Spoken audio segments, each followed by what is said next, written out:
Hello and welcome back to Coinscrum Markets. I'm thrilled to be joined today by Andrew Steinwold, Managing Partner at Sfermion. Welcome, Andrew. Hey guys, thanks so much for having me. And welcoming back Alex Batlin, CEO of Trustology. Hi, Alex. Hi, pleasure. Thank you. Right, so just when we thought there was enough frenzied talk of DeFi and all sorts of things over the last year, in this world of crypto, we're never far from something new to get our heads around. And as we've seen over the last few weeks, the subject of NFTs or non-fungible tokens have hit the headlines. We've seen some crazy transactions going through, which we'll talk about on this segment. But I guess, NFTs as a concept can be traced back quite a long way. I mean, even way back to 2012, 2013, when we had initial ideas of colored coins and master coin, enabling us to kind of identify different assets on a blockchain or notarize them on there. And even on the Bitcoin blockchain, we saw some early examples, things such as spells of Satoshi and Rare Pepe as trading cards, the collectible cards. Obviously, with the advent of Ethereum, we saw in 2017, CryptoKitties came along, caused a lot of excitement, and also some few issues with the Ethereum blockchain, given the amount of use it was generating. So, but since then, a lot of projects have gone off, built new platforms, built marketplaces, and in recent weeks, as we've seen, with some high-profile sales of artwork, it's really kind of grabbed some headlines. So really keen to hear your thoughts about this. Andrew, perhaps you can start by telling us a little bit about yourself and Sfermion. Definitely, yeah. So a little bit about myself. I got involved in Bitcoin in 2013, and then I tried a few blockchain-related startups that completely failed, 2014, 2016, and then all while having a completely unrelated full-time job. And then 2017 launched a crypto fund, 2019 launched the NFT fund, and then now still going strong in the NFT space. And NFTs are now my full-time focus. Okay, thanks. And Alex, we know you and Trustology building custody services for crypto, heavily focused on DeFi, but now we have other valuable assets that people might need storing. So can you just tell us a bit more about what you're doing at Trustology, and especially around the NFT space? Of course, yeah. So one of the kind of things that's probably important to think through in terms of custody and what that means for crypto is that we want to move away from the old school thinking of custody as you send your assets to a custodian, they hold those assets for you, and then if you want to do anything with them, you have to ask for it and do stuff. Crypto is amazing because really what we can do is we can custody keys, and then we can make sure that the full utility of any token, whether it's fungible or non-fungible, becomes available through the DeFi financial services marketplace. So kind of the more I look at what's happening right now, the more I think about DeFi as this global, massive, highly integrated, super easy to use financial services ecosystem, and therefore whichever asset is fungible or non-fungible freely flow between those systems. So once you take that hypothesis, it's really, really important that you still have the security and the control that a custodian brings, but you must absolutely make sure that the utility of those tokens is not hampered by the custodian who holds onto the assets and won't allow them to be hedged, collateralized, loaned, etc. So we took a very conscious decision to create a system that gives you the security and the control, but at the same time, in no way does it reduce the ability for you to frictionlessly transact on the network. So that's really the hypothesis we took a while ago, because I was always excited by DeFi. And it's extremely pleasing to be seeing that this is starting to play out right now the way that we hoped it would be. Yeah, absolutely. And I think we'll come on to it soon later in the discussion, but it potentially opens up broader discussions as well about how you classify these assets in their own right, whether that's going to start attracting attention from regulators, as we've seen in some of the other kind of use cases and asset classes on various blockchain technologies. But I guess to start with, Andrew, given that you're kind of diving so deep into this specific sector, and for some of our viewers that might have just read about this in the news headlines in recent weeks and not really be clear on what's going on beneath the hood. Firstly, can you just give us maybe a high-level overview of what NFTs are, and maybe then just talk about some of the use cases around them that are being kind of experimented with at the moment? Definitely. Okay, so NFTs is a shorthand term for non-fungible token. And really what that means is a unique digital good or unique digital asset. And a fungible good is something like US dollars or Bitcoin, where fungible basically means completely interchangeable. So if I have my dollar, you have your dollar, we can totally transfer them and no problem whatsoever. But if like no one can ever take my exact computer, that my computer is a completely non-fungible good where no one has the exact computer. People have MacBook Pros, but I'm the only owner of this MacBook Pro. And so that's kind of the comparison. It's unique versus interchangeable.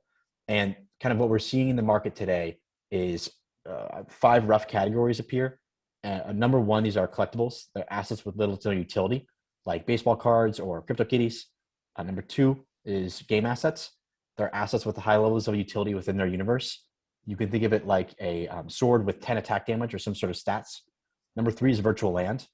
These are like user-owned social, e-commerce, gaming, and creative platforms all rolled into one because there's no real objective. You can kind of just do whatever you want, build whatever you want. And number 4 is crypto art, which is art that's been tokenized and put on a blockchain. And number 5 is other, which is like domain names, property titles, insurance, all these other smaller categories today that one day will be very, very large, but today are quite small. So that's kind of the landscape that we're seeing emerge right now today. Thanks, Andrew. So we've got people coming in. We've seen, there was an artwork sold at Christie's, an NFT artwork sold at Christie's, which was produced by an artist called Beeple. Last week, achieved a valuation of $69 million. I think the 3rd largest valuation for a living artist sold by Christie's. When you're looking at this from an investment standpoint, what are you looking at in terms of how you value these things? Obviously, on one hand, we've got the networks, we've got the platforms that are supporting the ecosystems, and then we've got these assets themselves. What are you looking at when you're making your investments? Yeah, so we actually invest purely into the tokens and not actually we do not invest in the equity of the companies, of these startups. That's going to change quite soon, but right now we're purely token focused. And what's really interesting about the NFT space is that it's super diverse, obviously. You have collectibles, you have art, you have gaming, all these different types of categories. And so each one of these different categories has different value drivers within them. So collectibles, like I mentioned before, the value driver is all about the narrative around the asset. So for example, like let's take CryptoPunks, which is a crypto collectible. There's 10,000 of these CryptoPunks. So limited series, is very scarce. They were made by 2 geniuses in Brooklyn. They were considered the first NFTs on Ethereum. Now that's kind of shown to be not necessarily the case, but being first is quite important. And even like the idea of being first is very important. They had a fair launch, meaning that they actually didn't sell the assets. They put them up for free for anyone to claim. So it's kind of like Bitcoin-esque in the way that Satoshi, he just started mining and just there was no value to Bitcoins originally, and over time they just accrued more value. And so kind of all these pieces of the story add to this narrative, which drives value. So that's for collectibles. Number 2, for game assets, the value driver is all about utility. So if my sword does 10 damage, your sword does 100, your sword should be more valuable. Number 3, for virtual land, the value driver is actually, the value drivers are the same as physical land. It's location, content, parameters. So location, are you in Illinois in the middle of nowhere? Are you in Manhattan? The content, are you a single family home or a skyscraper? For the parameters, it's like the zoning laws. What is the height, width, length that you're allowed to build on this piece of land? And for number 4, crypto art, the value driver is all about the artist's reputation or brand. So like if I make a Banksy, like Andrew, the NFT guy, no one cares, right? If Banksy makes the exact same piece of art, it's going to go for $1 million, right? For sure. And that's completely reliant on the artist's reputation and brand. Number 5, the value driver is obviously variable because the categories themselves are variable. And I think that over time, when the categories become larger, when the other categories become larger and kind of separated, then I'll develop theses for what drives value within that universe. That's kind of how we look at the space today. And really the approach that we take is research-driven, fundamentals-based investing, where the stuff is all new, it's all weird, it's all confusing. So what truly matters is the fundamentals. So we look at the team, the product, the token economics, the community, the market, the data, the risks, and assess every project on those fundamentals. And if it passes muster, we say, okay, great project. We want to make a play. And so you have to identify which assets in this universe are investable and why will you invest in them. So for something like a virtual land platform, it's usually quite easy because they have one asset, which is land. So you're like, okay, cool, we're going to invest in land. Now develop a thesis on, okay, we're going to do, oceanfront land, land with the tallest height, et cetera. And then something like Axie Infinity, which is like a Pokemon-like game. You have items, you have land, you have the Pokemon creatures, you have 2 liquid tokens. So you have to decide, are we going to do a basket and kind of invest broadly across this on an even basis? Or are we going to, invest only in the items because they offer the highest ROI based off of XYZ? So it's all about research, identifying the assets, and then basically developing theses on the assets and why they look for value. And that's basically the approach we take today. Okay. And Alex, from your perspective, and I know you would have done a lot of this over the years with kind of the explosions of different types of crypto assets and that kind of drawing in attention from regulators and classifications and taxonomies of these things. And obviously with the type of customer base that you deal with as well, having kind of their own kind of regulatory requirements potentially. What's your initial take on all of this? Because I've already seen a few papers written and articles about, how these will potentially be perceived from a legal perspective. Do some of these things start to look like securities? Are they going to be kind of thrown or pushed into that bucket? What do you think that people need to be considering from what you've seen as regulation has evolved? Do you think this is going to be captured in any way? And other things like, around taxation, if we're talking about kind of digital property in virtual worlds, are we going to start seeing kind of property taxes applied to digital property in some way? Yeah, of course. So I think, first of all, money laundering has always been an issue in art. Yeah. It has an unfortunate long history of being used as a money laundering mechanism or a vehicle. So I think the first focus is going to be by the regulators on high value transactions. Yeah. Who's buying the art, who's selling the art, and is this a kosher transaction, essentially? So I think that's going to be number one that I think people will worry about from a regulatory point of view.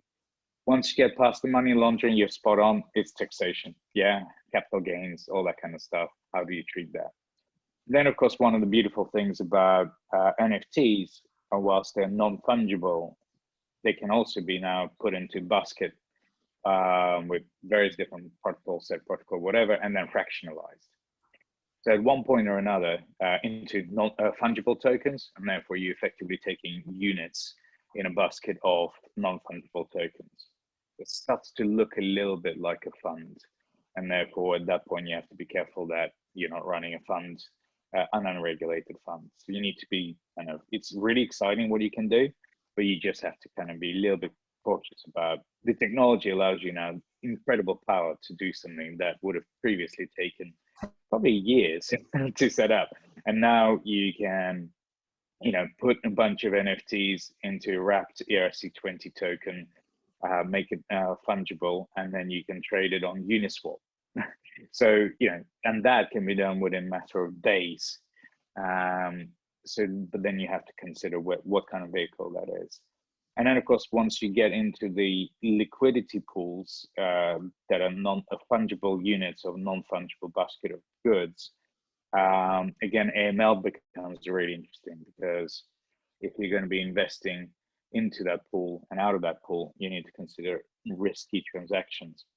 So I believe was it Wisconsin in US is the first state that is now considering essentially taking a DAO, or otherwise known as a smart contract, to be a legal entity, which is a really, really good kind of mechanism, because it recognizes effectively that we can now treat a smart contract address almost as a kind of AML legal entity. We can assess risk against that. So I think that's a really good step forward. But kind of you of course have to now consider how you do compliance in that. And then the other, I think, potentially slightly tricky thing that you need to think about is kind of the association between private keys and the asset itself. Kind of because in kind of Switzerland recently, they've created they clarified the law that essentially the ownership of a private key effectively equals the ownership of an asset.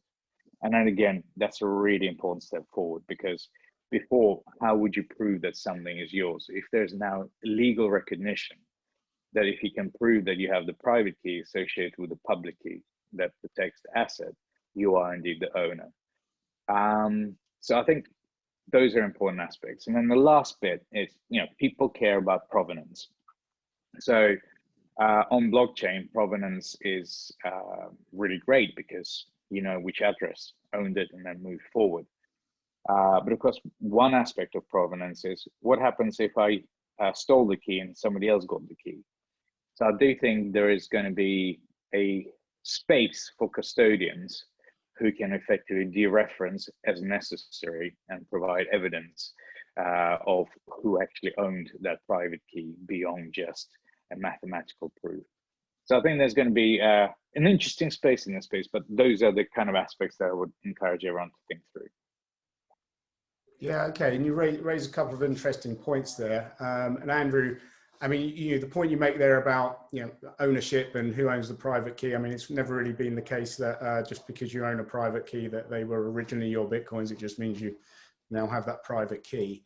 And I guess similarly, in terms of how the technology works, we've got people developing. A lot of these products are being developed on Ethereum, but I mentioned CryptoKitties earlier because of the issues they found in kind of issuing these things and the congestion that it caused on that network. Then that team went off to develop their own protocol, which was probably specifically built for this use case. So that's, I think, a good sign of progress in addressing some of those problems. But given how early we are, can people be sure, Andrew, that the assets they're buying or that are being created are what they say they are? Do we know that the artist that has claimed to publish them is that artist? Are these some weaknesses that possibly need to be thought about and addressed? Ultimately, does there need to be, as Alex mentioned, like a notary or a third-party notary that can kind of validate the originality and the authenticity of these, even though they do live on the blockchain?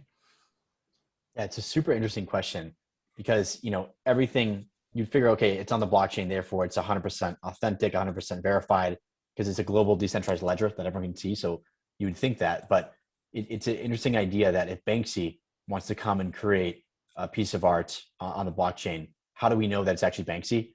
And a notary is a very interesting idea. I haven't really, thought too deeply about that. And what we're seeing today is kind of these like workaround solutions of like Twitter. So, an artist will go to Twitter and say, hey, I just published this work on this platform. Go check it out. And so that's kind of almost like a societal notary where, the community of people that are within this world, this NFT world and crypto world are saying, oh, wow, okay, this artist is now on here. But I do think that there's a lot of potential for a notary type system in the future. I just would caution that any sort of like, I'm very anti regulation and kind of, I think that the more rules there are, it stifles innovation. And I think that if we force people to use some sort of notary system, then that would not be ideal. But it would be great if there was an option. I think optionality is really, really important. If you have the option to use a notary, that'd be great. I think that's awesome. But at the same time, if someone doesn't want to use that, they want to just go on Twitter and tweet about it, they should be able to do that as well. So I think that, I think that we'll see those types of solutions appear in the near future for sure. Yeah, and so maybe we can talk about, some of the key platforms and players that have become the marketplaces where people can issue these assets and trade these assets, especially if we're looking around the artwork use case.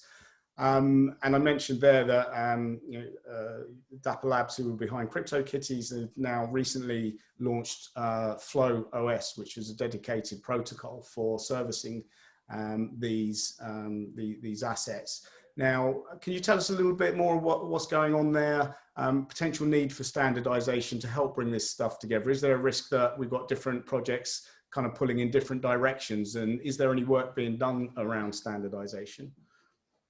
Yeah, really good question. Okay, so for today, we're so early that I believe I'm all for experimentation. So I don't necessarily think there should be one standard today.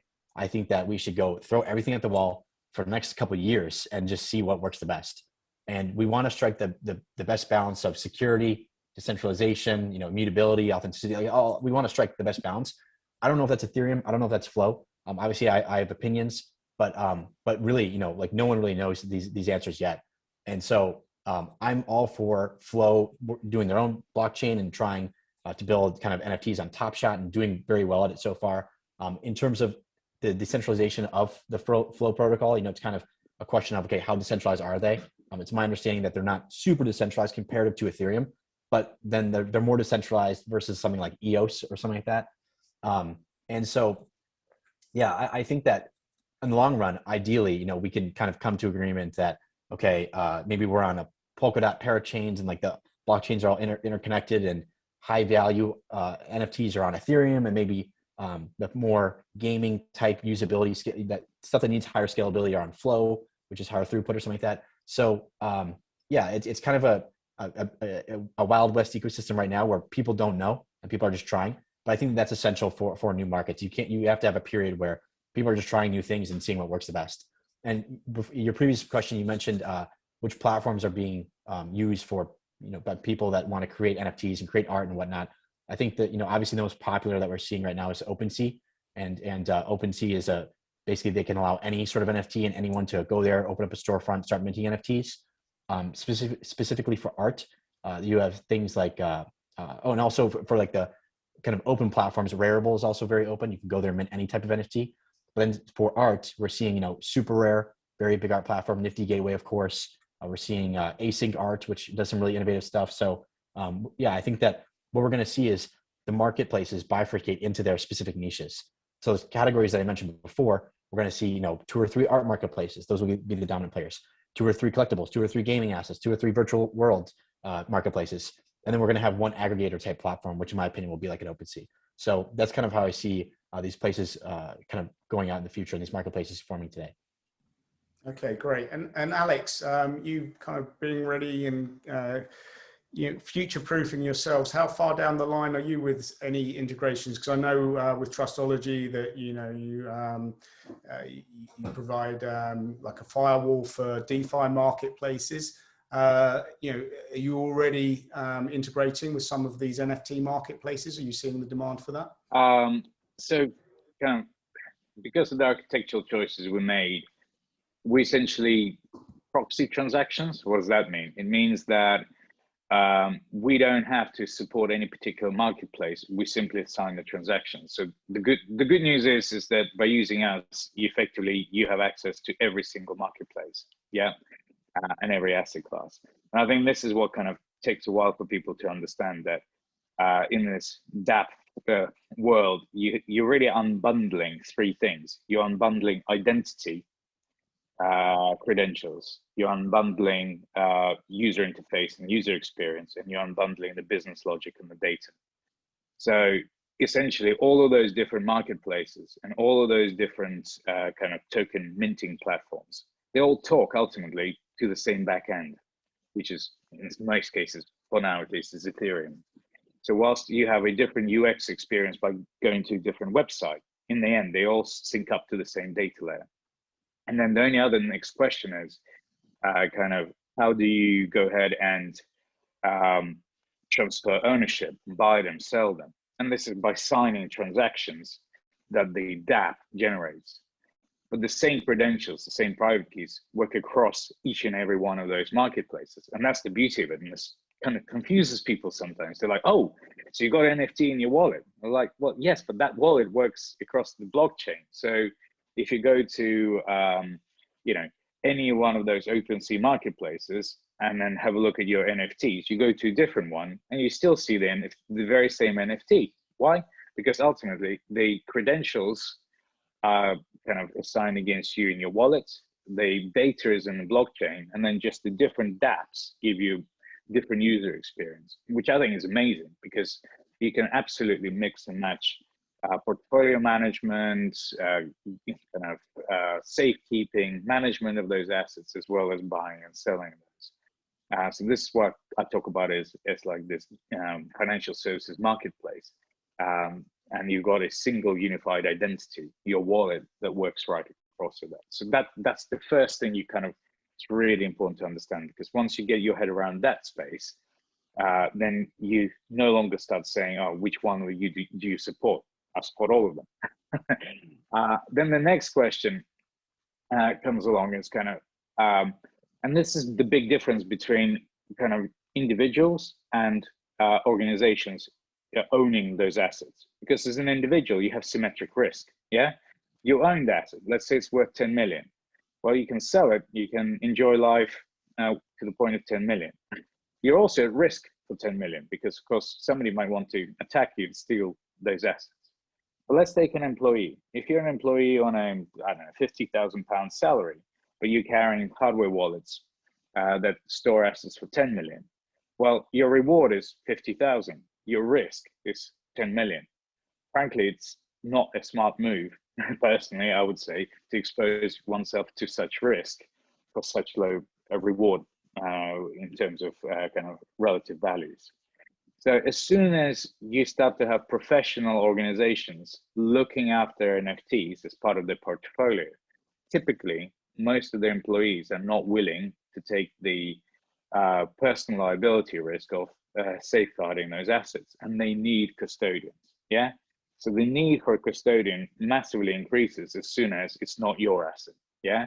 A lot of people say not your keys, not your asset. That's very true in some ways, but when it's not your asset because it's your company's asset, actually it makes sense to consider custodian because of the liability. And then the next question is around what you're allowed to do. Yeah.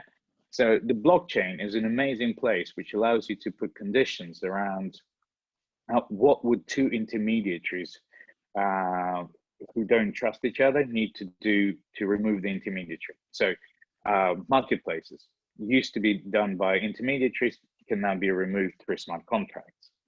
But actually there's a lot of business logic internally about, well, what are the rules before you choose to sell the NFT? How many approvals do you need to make before you do make that call? Now you could codify all of that into the smart contract, but actually why? These are not, that's not the business logic that takes out an intermediary. It's internal business logic, and frankly, extremely expensive to execute on chain. So what we do through our kind of DeFi firewall rules, we allow organizations to put a specific set of rules that determine who can do what with which method on the kind of particular asset class or within a particular protocol, which none of that business logic needs to reside on the blockchain because it's an internal business logic. It's only applicable to the entity that's managing this. It's not something that's relevant to two different counterparties. Now, some people may still choose to do all that business logic on the blockchain, but even then, there might be some external data feeds, which potentially could be saying, look, you can only sell this artwork if the market price based on some Oracle feed is below a certain level.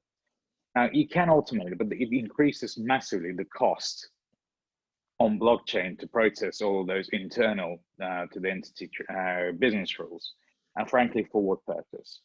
So this is where kind of it's really important to understand what do you want to happen on blockchain, what do you want to happen as an internal process, and we take care of the internal process, making sure that kind of somebody doesn't sell artwork when they're not meant to, doesn't lend it, doesn't kind of collateralize that through what we call the DeFi firewall rules, where we can specify who can perform what action on what smart contract. Yeah, thank you for that. Yeah, I mean, this comes down to the discussions that have been had over recent years when people are talking about tokenizing securities again. Sorry to go back to securities again, but the idea of fractionalization and shared ownership, and I guess the idea of shared ownership of art has been discussed over the years, but never really achieved, especially for major artworks. And this, I guess, does open up the opportunities for that. In future, I'm assuming that if this carries on the trajectory that it started out on, that there will be funds that will own fractions of different artworks that might be out of reach for individuals, and that's going to open up some of these questions that you just raised there around security and the ownership, etc. What are you seeing going forwards, Andrew? I mean, we've had this explosion of innovation over the last year in particular. What's on your radar that might not have kind of reached the surface yet, but you're keeping your eye on, that you think is interesting from a product standpoint, or essential to help this part of the industry keep evolving? That's a really good question. So I think that right now I would just like to see more, essentially higher quality projects launch NFTs. There are already some great quality projects that are launching NFTs, but a lot of what we're seeing, especially in the past 2 months when the market got really, excited, is there's a lot of kind of low effort, easy, take a picture, boom, like done. And I want to see something with more depth and more staying power, because people are right now short-sighted, because I think that the market's excited, crypto's at all-time highs, so they have a lot of money in their pocket, and they see low quality stuff, so they're kind of thinking in that mindset. So they see higher quality projects that are really thought out. Maybe they'll be thinking, hey, I want to own this for a couple of years. So they're thinking more like a piece of art or a collectible versus just like a get rich quick kind of thing. That's what I want to see just on like the NFT asset level. I think fractionalization in the long term, we're really, really early in the fractionalization phase today with NFTs. We've already seen some really exciting experiments already, but I think that it's going to be an incredibly large market going forward. And yeah, what we're seeing today is like less than 1% of what it's going to be. And then going like really deep, a little bit esoteric here, is I'm really excited for companies to IPO within the metaverse. So basically, I have a buddy who has a shoe store in a virtual world, and you can walk into his virtual world, you can try out his shoes, and you can buy his shoes, and this is directly all happening within this contained environment, within this virtual world. And that's a really cool idea and process that's happening. And he's earning some passive revenue from that. Every once in a while, people will buy shoes and get some money. I think that kind of metaverse native commerce will increase dramatically over the years, and we're going to see maybe right now he has one location. Maybe we'll see him expand to 5 locations in that world, and go to other worlds and expand there. And then once he has 30, 40 locations, he's making some great revenue. Maybe we'll say, hey, you know what? I want to go public. I want to go public within this contained environment. So we're going to see like a metaverse stock exchange where people are trading shares of businesses that are totally contained within these environments. So I think that that's some stuff that I'm really, really excited about. But again, that's like longer term. But I can totally see a future where people from Kenya, people from China, people from America have launched and are operating businesses that are totally contained inside the virtual world. So that's something that really excites me. Yeah, no, I agree. I mean, I played around with Decentraland and Somnium, some of these virtual worlds. And, again, the ideas, the concepts aren't themselves necessarily new. I mean, we've had virtual worlds, we've had in-world economies in the past, which have not necessarily worked out because they've been closed systems, I guess. And now that we just do have this completely open world and literally virtual worlds now where you can replicate a lot of this stuff, then it is going to be fascinating to see. And I guess the next step, and we're starting to see this, we've, platforms such as Roll, creating NFTs specifically for social media influencers. In the last few weeks, a platform or a decentralized Twitter platform called BitClout has enabled influencers or you to basically tokenize yourself on a social media platform. I mean, is that where we're going? Really, all of us going to be NFTs in the future? Yeah, maybe. I mean, yeah, I'm not sure if we're all going to be NFTs. It's possible, but I do think that, it's going back to the experimentation. I just love that. So I don't know if any of these are good ideas. Like I have zero idea, but I do love that it's happening. I encourage everyone to go out there and start building weird stuff and start trying any idea that pops into mind. Like go try it. So we don't know what it's going to be. Basically survival of the fittest. Like everyone's going to throw everything at the wall. We'll see what sticks. But I think that we're going to see a lot more innovation than we're already seeing today. And we're already seeing some pretty crazy things. But that's what's so exciting about, because these assets are internet native and therefore programmable. You can like take a stock or what would traditionally be like a stock and totally transform it into something else. Or you can take a good, like a t-shirt, a digital t-shirt. You can take a t-shirt and transform that into something that's totally doesn't look like a t-shirt, right? So that's what's so exciting to me, is that the optionality and the space that people have to innovate on multiple dimensions is like unlimited. Yeah. And for me, I guess the thing about it is more kind of freeing up the innovation. So you know, I love the fact that we now have digital books and music. It makes anyone be able to access those things. But I still don't like the fact, and you know, I love Amazon. Yeah, it's convenient and stuff like that. But I don't like the fact that effectively so much of the world's knowledge is potentially trapped and potentially in the future controlled and potentially kind of blocked in the future by a company.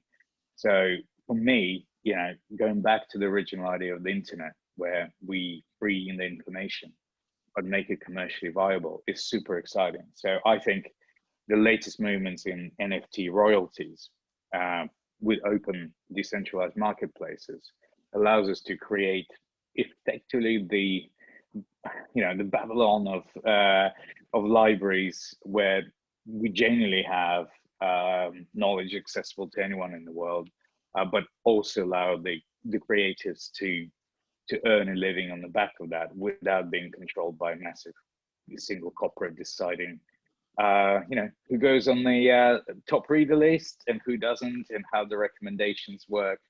So I've always been really, really passionate about the freedom to read, and I think we're now getting to the position, especially with Layer 2, like optimism on Ethereum, where we're starting to get to transactions and NFTs being cheap enough, like a few cents per transaction, rather than, you know, right now you're paying $1,700 to issue an NFT. That's crazy. We need to get it down to 20, 30 pence to issue an NFT, and then a few pennies to transact. But once we get to that position, I think that's just going to free up knowledge. It'll be the next evolution of the internet, where we break the kind of the stranglehold that some organizations have, and I think we need to do that. Yeah, well, I'd recommend anyone that hasn't to go on and try out one of the virtual worlds that I mentioned, and go and find your local NFT store in that virtual world and buy an NFT from a virtual art gallery. And it'll probably start to make sense how some of this is all, possibly scarily so, all converging very quickly to potentially a weird dystopian future, but hopefully a brighter and happier and a more egalitarian future for everyone. But that remains to be seen. I guess we'll have to come back from time to time for a status update to see where we are. But thank you so much, both of you, for coming on and sharing your thoughts and insights. It's a really exciting space. I'm sure we'll all be glued to it for the foreseeable future. Thank you to everyone for watching. Thanks, guys. Thank you. Thank you.